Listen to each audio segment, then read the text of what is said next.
Welcome to Voices in Leadership, live streamed worldwide from the Leadership Studio at the Harvard T.H. Chan School of Public Health. I'm Dean Michelle Williams.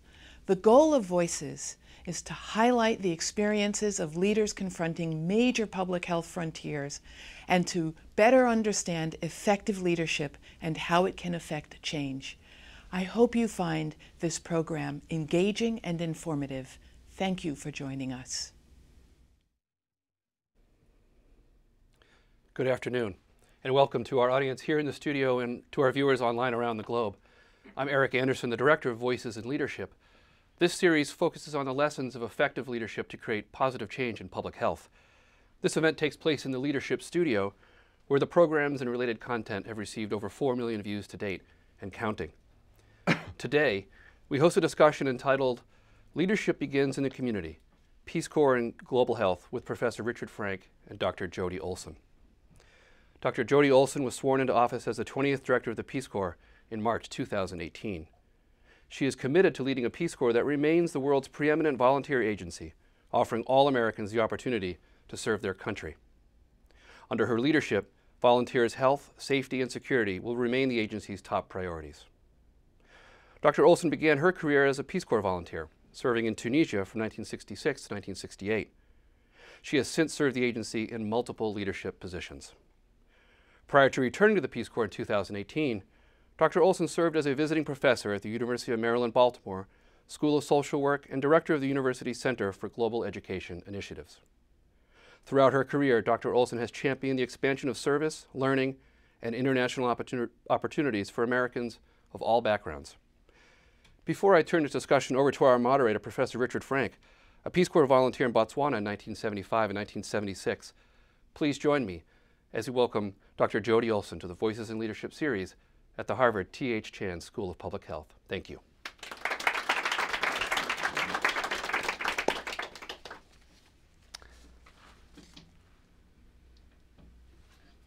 Okay.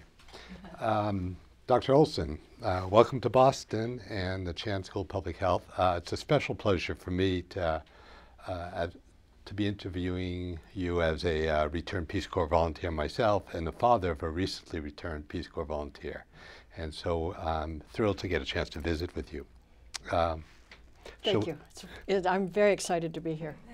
Shall we dive right in? Yes, let's go. Okay.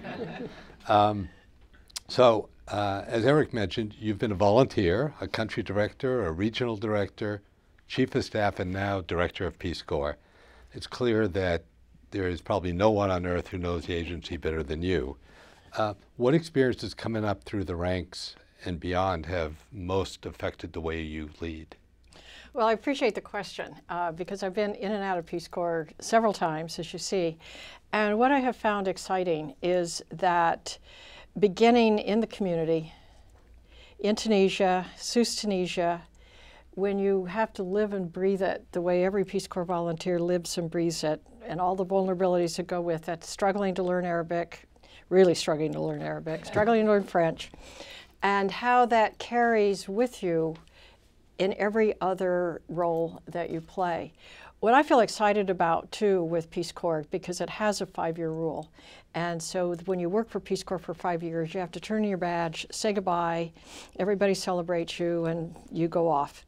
And I have had opportunities to work in academia and in nonprofits, in global development. And so then when I have come back to Peace Corps, I bring a new set of skills. And in particular, having been able to work in academia in a couple of times when I was not at Peace Corps, I now am very excited about university connections with Peace Corps, the recruitment side of Peace Corps, appreciating what faculty give to students and help prepare them for Peace Corps.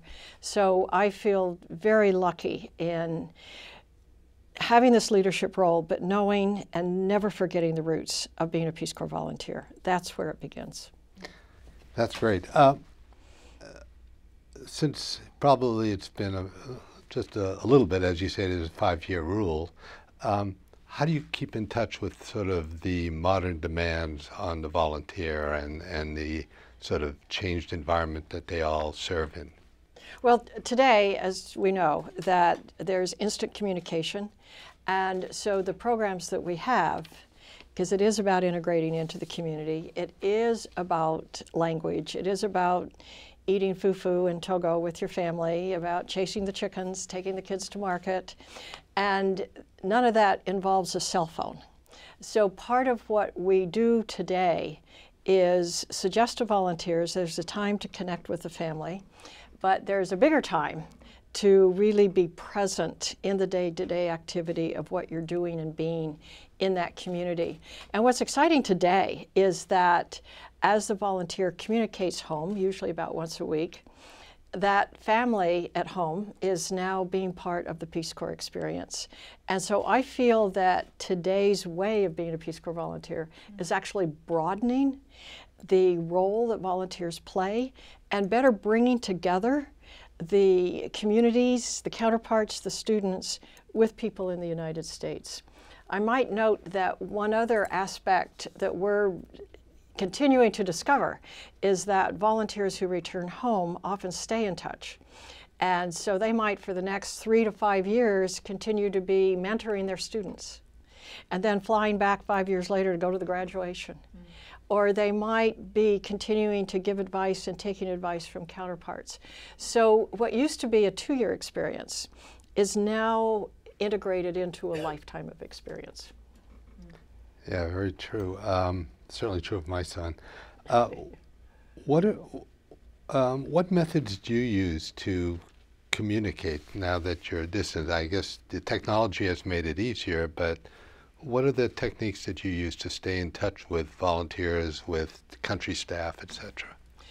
The part of what you always have to think about, or what I always have to think about, is not over-communicating, because I could technically send an email out to the world once a day, but that doesn't work necessarily. After the 3rd day, delete.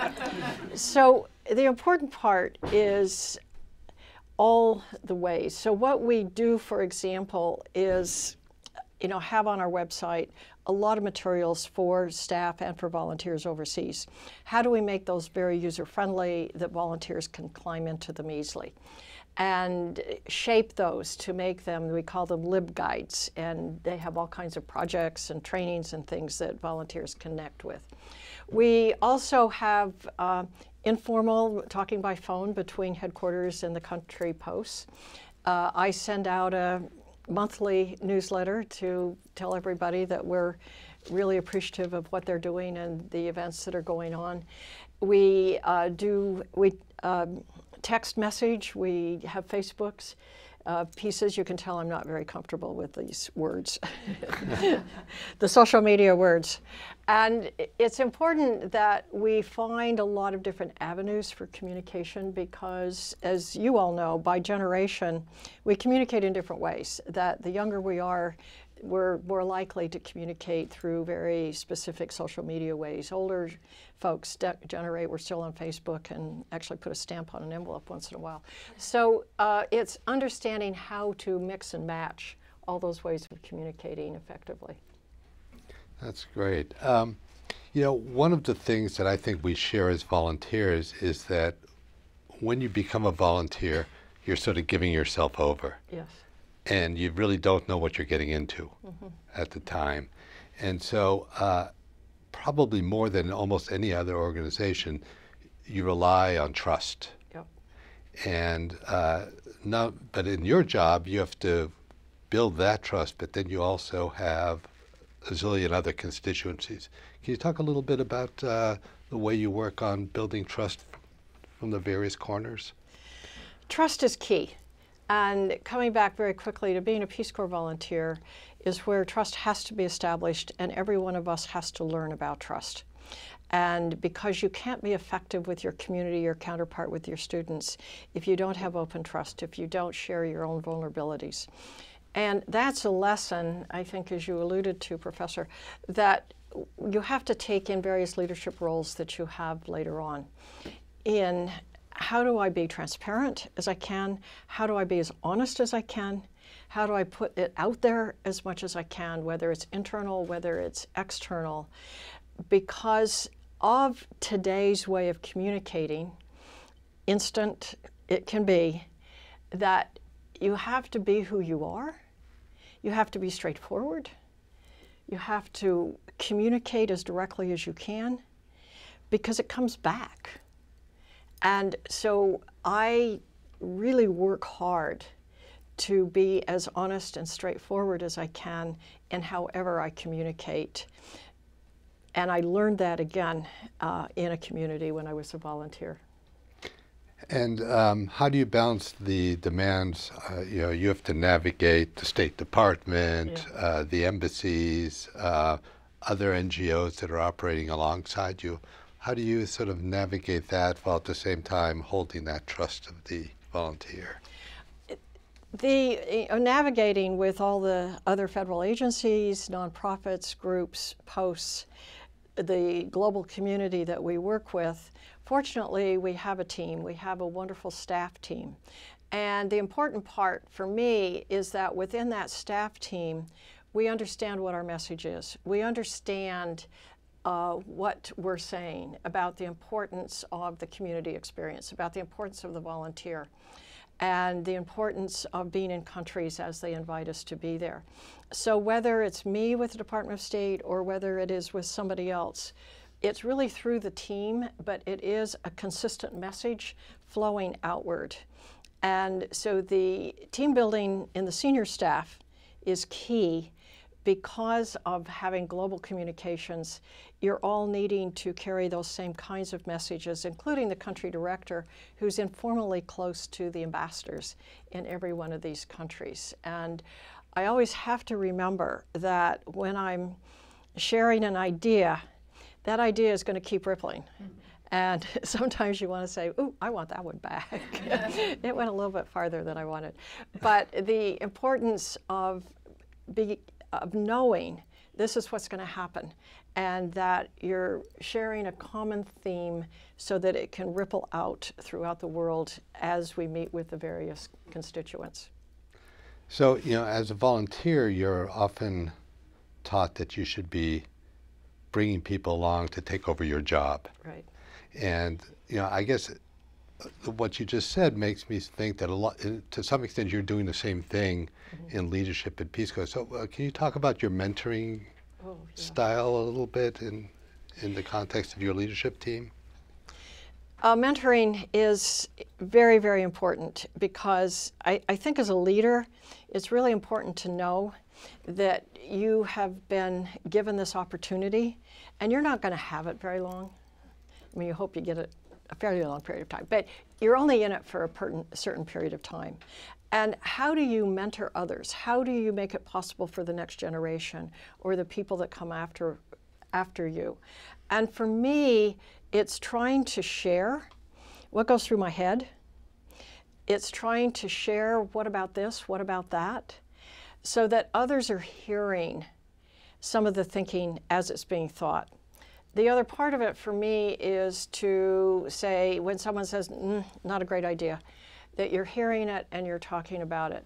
But those are the formal and the informal ways of sharing who you are. Others can like it or not like it, but at least they understand what your particular leadership is about.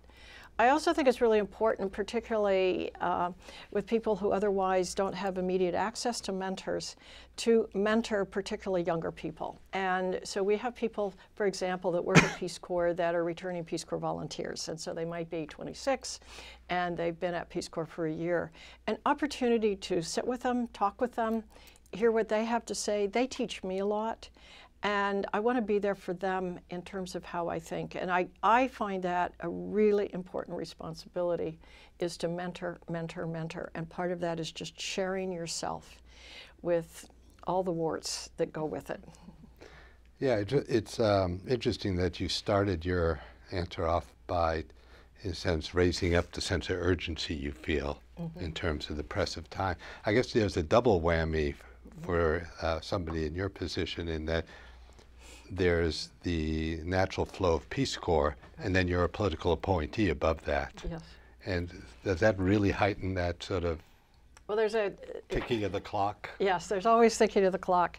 Well, and Peace Corps is about thinking of the clock without thinking of the clock. But when you're a Peace Corps volunteer, you have 2 years. And I know for some of you who have been Peace Corps volunteers, you get to about month 19, it's like, oh my heavens, I'm going to be leaving. I got to make every moment count. You become very conscious of the clock. When you're a Peace Corps staff person, 5 years. And in my previous times with Peace Corps, very conscious of the clock. In the way of, I'm learning a lot, I'm leading in one particular area, I have to give away this information. If I take this information with me at the end of 5 years, it doesn't do anybody any good. So it gives a chance to continue to keep that flow outward of sharing information. And so as a political appointee, again, I have a temporary time leading the Peace Corps, but in Peace Corps' case, it's not a lot different from everybody else. And what it has taught me, and I think it's important for everyone, no matter how long they're in a position, is share knowledge, share information, share back out, share it. Because it doesn't do any good just sitting in your head. And being present with others, with your ideas, to me is key to being an effective leader. That's great. Let me talk a little bit about sort of the idea of how much of this is taught or can be learned in a sort of formal way, and how much of it is learning by doing, succeeding, and failing. There's a lot of doing, succeeding, and failing. And the learning is with the failing. Again, I go back to Peace Corps because, and it was right what you said in the beginning, when you become a Peace Corps volunteer, you give yourself away. You're not you. I mean, you're just trying to learn everything else. And in giving yourself away, something happens. You discover yourself and you understand who you are, and you learn better how to measure yourself against others in the sense of, how am I listening to the other person? How am I observing what's happening around me? How do I take that in and feed that back effectively that others can hear me? And so to me is a core element to begin a leadership journey is to have a self-understanding of who you are and how you relate to other people. Everything else can be learned, I think, and partly with failing. But when you have that self-understanding, the failure says, aha, let me look at myself. What didn't quite work out because of something I didn't quite do? That is what moves one forward into these positions. And so anyone who wants leadership positions, they're important, they're good, and any role that we play has leadership characteristics to it. But always think about, how could I have done that better? How do I think about that in the context of others? That's the key to me to begin the leadership journey. That's interesting that you sort of really focused on this idea of you need to learn about yourself. Mm-hmm. And so the question, so can you give us like some examples of the things that you've had to learn about yourself that have most contributed to, you think, you're improving as a leader? I was very shy and a very strong introvert. People laugh when I say that now. Back in the day. Yeah, back in the day. There I was, very quiet. I had to learn about myself to say something, to have a voice, to trust an idea.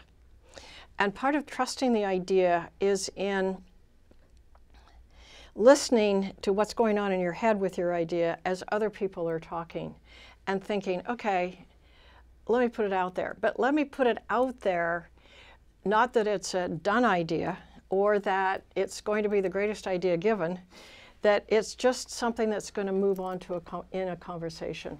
And that was very hard for me to do. And part of the learning. Let me give one very quick example. When I began as a Peace Corps volunteer in Tunisia, I walked into a post office and I saw, you know, the men were wearing the burnouses down to their feet and the women were covered, and there was a lot of noise and everybody was speaking Arabic, and I didn't know Arabic at the time, and it looked like a lot of confusion. And I wanted to buy a stamp and mail a letter. And I remember standing at the door saying, there's no way I can do this. This is over for me. I'd only been there a week. So I stood at the door, and I'll never forget it. I just watched. What does this look like? What is it? I'm not going to understand right now what they're saying, but let me just start seeing if I can find patterns. I stood there for 10 minutes, and at the end of the 10 minutes, I went, okay, I get how this is done. And I had the confidence to then be able to step forward and even mumble something. That's where I began to learn that about myself. Take the time to observe, to listen, to be present with the situation, and it will give you the courage to then speak. Yeah, so you've sort of emphasized that as a leader, a lot of what you do is put yourself out there in a kind of clear and honest way. How do you balance that with, you don't want to do that too much. No. And so the question is, sort of how do you balance that with like self-control? What does that balance look like? I think the balance comes in, you know, even as you're having meetings and senior meetings of some type, that how do I think about, maybe I'll talk for 5 minutes and I have my little list here of things. How do I make sure I hear and that other people are going to be talking? And I mean, I could fill up all the space, but I have to consciously say, it's important that I consciously say, I'm not going to fill up all the space. I'm going to fill up a little teeny piece of the space. What are the 3 and 4 most important things for me to say? And create a comfort level for other leaders in the agency to speak up and talk to each other. So I try to have a filter on the amount of time I'll use and to be efficient about that, and then just let it go. And let it create that environment for others to pick up in whatever ways they want to pick up. So it's like the opposite of a filibuster. Yeah, the opposite of filibuster. Oh my heavens! Oh yeah, I wouldn't even know how to go about that. Let me now turn to sort of Peace Corps has had, well, as in its natural course, has its share of crises. Mm-hmm. And how have you prepared yourself? Because you've known this probably from the beginning. How have you prepared yourself to deal with, to get ready for the next one? Oh, yes. Peace Corps has crises. One of the things I learned about myself, and I think it was during my time in Tunisia, is I tend to get calm in a crisis. And I don't know what it is, but I tend to get calm. And so I feel very lucky. But when you think about crises, the most important part of a crisis is to prevent one and to have all your points in place, that you've got checklists, you've rehearsed. I mean, we rehearse, for example, a coup in a country. I mean, we don't go through the coup, but we think about what would we do if there was a coup in a country? What happens with the Peace Corps volunteers? So we go through and talk through what does that look like? What are the options?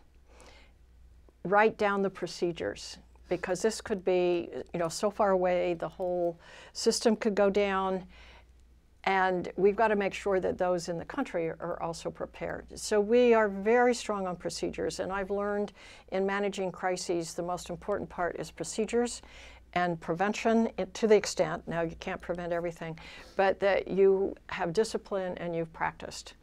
When the crisis occurs, because yes, there will be a coup in a country somewhere, that you have ready to go people who have various roles with this crisis. And in today's world, because of instant communication, you're thinking of the country, you're thinking of the volunteers, you're also thinking of the parents, you're thinking of Capitol Hill, you're thinking of the world, you're thinking of the news feeds, and everybody has a perspective on this crisis. And the perspective on this crisis is not necessarily the accurate one, or they have variations of accuracy. So you take your procedures, your checklist, you're there and everybody knows what their role is. And part of that is identifying how you communicate. The communication, I think, in a crisis is key, key, key, and all the variations of that communication. The next part of the crisis is the safety and security of the Peace Corps volunteers. And we have procedures set up for how to move them around very quickly and get them to where they need to be and not need to be. And then after that, you're looking at what did we learn from this? What are the longer next steps? But it is throughout it all, in the preparation, the checklist, the review, the happening, getting that first team together, the check-ins, whether it's hourly or daily as you're moving forward, is, I feel on my part, the most important thing is asking questions, staying calm, thanking people, bringing people in, being very appreciative of what people are doing, because often people in a crisis will work 24/7. They will go way out of their way. They will do things they didn't need to do.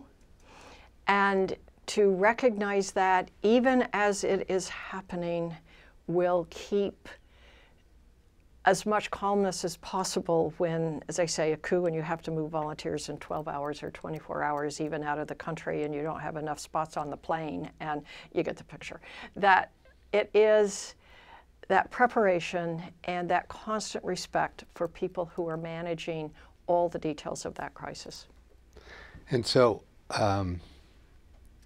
in sort of reviewing, having been through a few of those, I imagine, yes. What is the most important thing to keep in mind that you've learned? For example, what mistakes are most common, and what do you sort of keep in mind when you're in the thick of it? Okay, when I'm in the thick of it, or when any of us are in the thick of it, the crisis piece is, I got to do something. And you're thinking about, oh my heavens, the Andes are falling down. I remember when we saw the earthquake in Peru several years ago, and CNN was immediately reporting what looked like the Andes falling down. Well, they weren't quite falling down, but it was pretty serious. And so the immediate reaction is, I have to do something, I have to do something. I have to get the volunteers out. I have to move this, I have to do that, I have to call the parents, I have to. And so it is so critical in that crisis is to count to 10. Look at the to-do list and have that process right there in front of you, keeping your voice calm. because your instinct is to do just the opposite. No matter which role you're playing, you're wanting to just reach out for something, and it's not necessarily the right thing. And I've talked to country directors, for example, when we've had a very serious situation with a Peace Corps volunteer, and all of a sudden you know that the situation is pretty serious. I remember a Peace Corps director telling me in country, I took out my checklist. At that very second, I took out my checklist.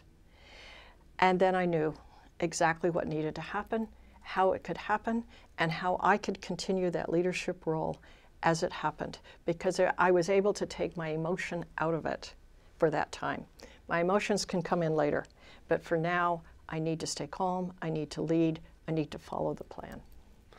So this is a great way to sort of get to the end on, because perhaps that's an incredibly important message for the public health and the health policy world, which is stay with the discipline, use the checklist, keep it under wraps and under control. So thank you very much. Well, it has been a thrill for me to be here, and I think the audience, no doubt from the faces I see, agrees with me. Well, thank you. I really appreciate the opportunity. To everyone, I feel very grateful to be here.